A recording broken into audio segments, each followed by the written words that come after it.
Now, application of phenomenological research method in Pakistan. अब हम देखते हैं कि पाकिस्तान में आप किस तरीके से फिनोमिनोलॉजिकल रिसर्च मेथड कर सकते हैं। हमने जो ये सारा पढ़े थे, डोमेन हेल्थ है, एजुकेशन है, मार्केटिंग है, सोशल इश्यूज, रिलीजन, कल्चर, ये तमाम वो डोमेन हैं जिसमें आप फिनोमिनोलॉजिकल रिसर्च मेथड यूज कर सकते हैं। तो इन्हीं डोमेन्स को लेते हुए आप पाकिस्तान में भी फिनोमिनोलॉजिकल रिसर्च मेथड सक्सेसफुली कर सकते हैं। अब आप हेल्थ को देख लें। हेल्थ में हमारे यहाँ थोड़ा सा आप देखें कि लोगों का एटीट्यूड डिफरेंट है टुवर्ड हेल्थ स्टेटस। हमारे यहाँ जब तक कोई बीमारी बहुत बढ़ नहीं जाती, हम तब तक उसका ट्रीटमेंट नहीं करवाते हैं, खास तौर पर मेंटल हेल्थ प्रॉब्लम्स को। और हमारे यहाँ लोगों के बिलीव्स डिफरेंट हैं। हमारे यहाँ लोग जो हैं वो एक हेल्थ प्रॉब्लम को, खास तौर पर मेंटल हेल्थ प्रॉब्लम को कोई जादू कंसीडर करते हैं और इसे कोई आदत कंसीडर करते हैं। इसे इनके बिलीव्स डिफरेंट होते हैं कि नहीं ऐसा कुछ नहीं है, और वो आपकी बात को भी इंपॉर्टेंस ही देते हैं। और इसी तरह मेंटल हेल्थ प्रॉब्लम को स्टिग्मा समझा जाता है। अगर किसी को कन्वर्जन का इशू भी है या डिप्रेशन का है, तो वो लोग उसे जो है वो समझते हैं कि किसी ने जादू कर दिया है और ये रूहानी उससे होगा, दुआओं से ठीक होगा, और ये जो है प्रॉब्लम इससे इलाज से ठीक नहीं होगा। और ख़ास तौर पर उन्हें अगर ये कहा जाए कि आप किसी साइकोलॉजिस्ट के पास जाएं, साइकेट्रिस्ट के पास जाएं, तो उन्हें बहुत जो है वो ये चीज़ फील होती है कि उन्हें क्यों कहा गया है। लेकिन जब प्रॉब्लम बहुत बढ़ जाता है, जब उनके पास कोई जो है वो रास्ता नहीं बचता, then they go to psychologist और साइकेट्रिस्ट। अब यहाँ पर आप देखें कि अगर आप इस चीज़ को सामने रखें तो आप पाकिस्तान में मेंटल हेल्थ से रिलेटेड आप लोगों के बिलीव्स को, उनके परसेप्शन को फाइंड आउट कर सकते हैं कि वो किस तरह उस हवाले से सोचते हैं, वो किस तरह उसको लेते हैं। ये एक बड़ी इंटरेस्टिंग स्टडी हो सकती है पाकिस्तान में।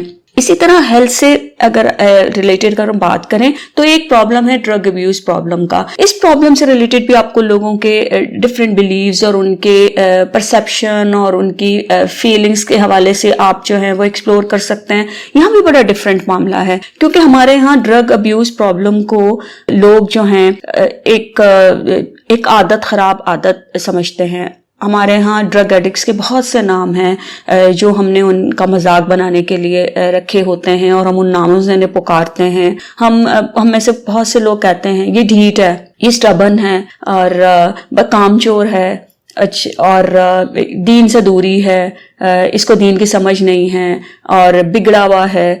इस एंगल से हम एक ड्रग एडिक्ट्स को जो है वो उन्हें हम देखते हैं। हम उन्हें बीमारी कंसीडर नहीं करते। खास तौर पर अल्कोहलिज्म या शराब नोशी जो है उसको तो हम बिल्कुल ही उस आदत से हम नफरत करते हैं। ठीक है, हमारे मजहब में ये जायज नहीं है और हमें इसे हराम समझना चाहिए, इससे दूर रहना चाहिए। लेकिन जब एक बीमारी, एक आदत एक पर्सन को हो गई है, तो उसका बेहतर तरीका क्या है कि पहले आप उसका ट्रीटमेंट करवाएं और उसके साथ उसकी ट्रेनिंग भी की जाए और उसको रिहेबिलिटेट किया जाए, और फिर उसको रिलीजियस पॉइंट ऑफ व्यू से भी समझाया जाए, और उसका दूसरा जो है वो साइकोलॉजिकल ट्रीटमेंट भी किया जाए, उसको उसके सोशल बिहेवियर पर भी काम किया जाए, ताकि वो पर्सन जो है वो एक दफा उससे छोड़कर रिकवरी में आकर दोबारा शराब नोशी की तरफ नहीं जाए। लेकिन हमारी जो सोसाइटी में एक सोच बन गई है कि हमने इन लोगों से, नशा करने वाले लोगों से नफरत करनी है, हमने इसे बुरा समझना है। और सिर्फ यही नहीं, उनकी फैमिली से भी आप देखें कि लोग जो हैं उनकी फैमिली को भी निगलेक्ट करते हैं। उनकी फैमिली का इस सोसाइटी में कोई स्टेटस नहीं है और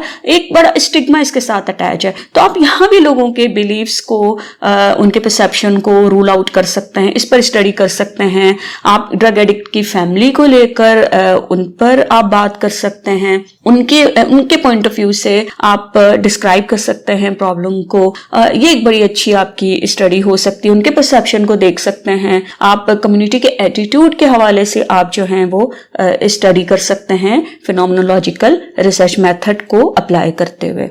फिर मार्केटिंग में भी आप देख लें, प्रोडक्ट्स हैं, उनकी एडवर्टाइजमेंट है, वहां पर किस तरीके से लोगों के बिलीव्स बनते हैं। अब अगर आप इसको थोड़ा सा बिजनेस में लेकर इस कॉन्टेक्स्ट में देखें, मार्केटिंग, प्रोडक्शन, बिजनेस और एडवर्टाइजमेंट, तो आप देखें कि वहां पर कितने हमारी जो लाइकिंग, डिसलाइकिंग और हमारी जो एक सोच होती है वो कितनी उसका एक इन्फ्लुएंस होता है। आपने देखा होगा टीवी पर कुछ एड्स, आप कुछ एड्स ऐसे होते हैं कि जो आपके दिल को लगते हैं और आपको देखकर बड़ी खुशी होती है। वो क्यों हमारे दिल को लगते हैं? वो इसलिए क्योंकि ये लोगों की एक जो है उनका एक एटीट्यूड, उनके प्रेफरेंस, उनकी लाइकिंग डिसलाइकिंग और एक चीज को सामने, मेंटालिटी को सामने रखकर किया जाता है कि हमारे यहाँ लोग किस तरह की चीजों को पसंद करते हैं। इसी तरह आप इस हवाले से लोगों के ओपिनियन या उनके परसेप्शन, उनके बिलीव्स और उन चीजों को आप फाइंड आउट कर सकते हैं फिनोमेनोलॉजिकल रिसर्च मेथड यूज करते हुए। और इसी तरह आप मीडिया से रिलेटेड भी लोगों की स्टडी आप मतलब कर सकते हैं, लोगों पर इस एरिया को भी एक्सप्लोर कर सकते हैं, उस पर भी वर्क कर सकते हैं कि लोग किस एंगल से उसको देखते हैं, लोगों का परसेप्शन इस हवाले से क्या है। फिर बहुत सारे सोशल इश्यूज भी हमारे यहाँ हैं, बहुत से सोशल इश्यूज हैं, आप देख लें बेशुमार हैं। फीमेल के अलग इश्यूज हैं, चिल्ड्रन के अलग इश्यूज हैं, फैमिली के अपने इश्यूज हैं। तो आप कोई भी इस तरह का इशू लेकर जो हमारे सोसाइटी में बड़ा प्रिवेल कर रहा है, कॉमन है, हर दूसरे तीसरे घर में इस तरह के प्रॉब्लम्स हैं और उससे मजीद प्रॉब्लम्स बढ़ते जा रहे हैं, आप उनमें से भी कोई लेकर स्टडी कर सकते हैं। जैसे अब एक स्टूडेंट थी, उन्होंने फैमिली से रिलेटेड मदर इन लॉ पर स्टडी की थी कि उनके बेटे और बहू के रिलेशनशिप की वजह से मदर के किस तरह उन पर उसका इन्फ्लुएंस हो रहा है, उनमें डिस्ट्रेस कैसे डेवलप हो रही है। उन फिनोमेनोलॉजिकल अप्रोच यूज करते हुए उस चीज को रूल आउट किया था। बड़ी अच्छी स्टडी थी, बहुत अच्छी फाइंडिंग्स थी। आप भी इस तरह फैमिली पे फोकस कर सकते हैं, फैमिली इश्यूज पे कर सकते हैं।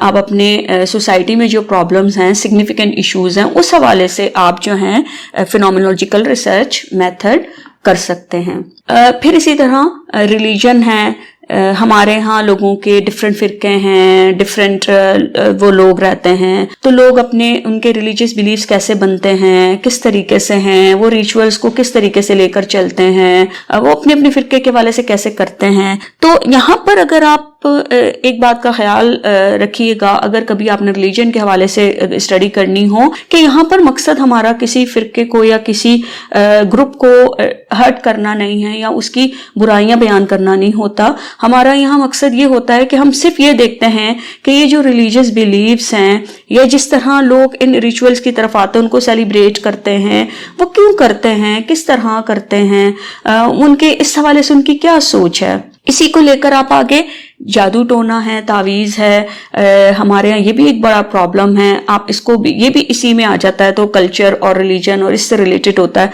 तो यहाँ पर भी आप जो है फिनोमेनोलॉजिकल रिसर्च मेथड कर सकते हैं।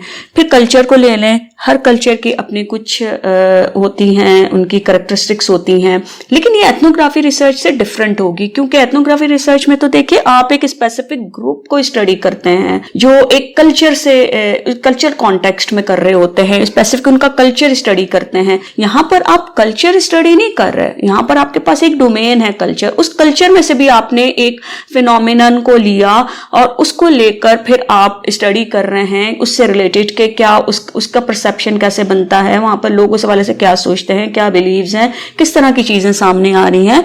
तो ये इस एंगल से डिफरेंट होगी एथनोग्राफी रिसर्च से। इसी तरह देखें एजुकेशन है, तो एजुकेशन में आप स्टूडेंट्स, हमारा जो एजुकेशनल सिस्टम है उस हवाले से भी आप स्टडी ये कर सकते हैं। फिनोमेनोलॉजिकल रिसर्च के एजुकेशनल पॉलिसी के हवाले से लोगों की क्या राय होती है, लोग उसको कैसे लेते हैं, हमारे एजुकेशनल सिस्टम के हवाले से।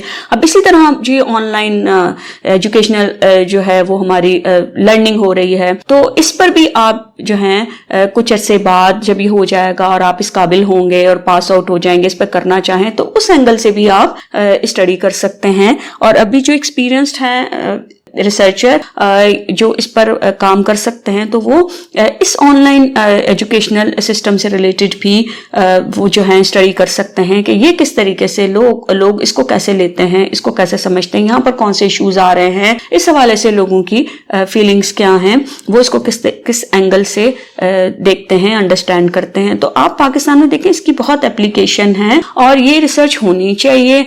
और मैं आप सबको ये सजेस्ट करूंगी कि फ्यूचर में आप जो हैं वो क्वालिटेटिव रिसर्च में भी अपने आप को अपनी स्किल को एनहांस करने की कोशिश करें और आप पाकिस्तान में भी डिफरेंट फिनोमिना को स्टडी करते हुए आप जो है वो अपने इश्यूज को सामने लेकर आएं और अपने पाकिस्तान में बहुत सारे प्रॉब्लम्स ऐसे हैं जिनको आप बड़े इफेक्टिवली एड्रेस कर सकते हैं और उनका सोल्यूशन भी बता सकते हैं।